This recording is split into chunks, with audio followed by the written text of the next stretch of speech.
200,000 pesos ang at stake tonight, kaya alamin natin ang sabi ng survey. Angeli and Kelvin, let's play round 1.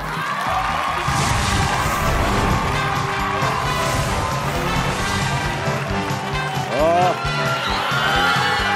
Yan. Okay. Nag-survey kami na 100 Pinoy top 6 answers are on the board. Anong salita ang pwede mag-describe sa boses ng kapitbahay mong nagbibidyoke? Go! Kelvin. Malakas. Malakas ang boses ng nagbibidyoke. Nandiyan ba yan, survey? Yes? Pero Angeli, salita ang pwede pag-describe sa boses ng kapitbahay mo na nagbibidyoke? Maingay. Wala. Say. Nandiyan na, malakas maingay. Pareho lang pala yun. Kelvin, pass or play? Play. Alright, let's play round 1. Angeli, balik muna tayo. Oh. Royce, salita i-describe nyo. Yung pwede mag-describe sa boses ng kapitbahay mong nagbibidyoke. Nakakairita. Nakakairita. Nakakairita. Pwede, di ba? Siyempre. Survey. Wala. Matthew, salita na pwede mag-describe sa boses ng kapitbahay mo na nagbibidyoke. Sintonado. Sintonado. Oo. Survey. Top answer, Prince. Salita na pwede mag-describe sa boses ng kapitbahay mo na nagbibidyoke. Malamig. Malamig ang boses. Wala.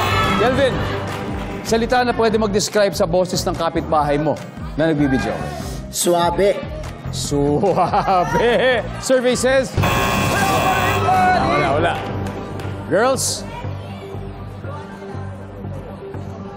Ina, ano kaya to? Pangit. Pangit, okay. Madam, salita na pwede mo i-describe sa boses ng kapitbahay mo na nagbibidyoke. Ano Siyempre may magandang boses. Maganda. Magandang boses. Alec, ano ba? Nakakabulahaw. Nakakabulahaw. Lalim yun. Naghaday pa kami. Iba-iba naman yung sagot namin. Angeli. Nakakabingi. Nakakabingi. Ang sabi ni Angeli, nakakabingi. Oh. Nandyan ba yan? Sabi nila nakakabingi. Survey says... Wala. Okay, tignan natin. Number 5. Mababa ang boses. Number 4. Maganda ang boses. Maganda. Number 3. Pangit. Number 2. Mataas.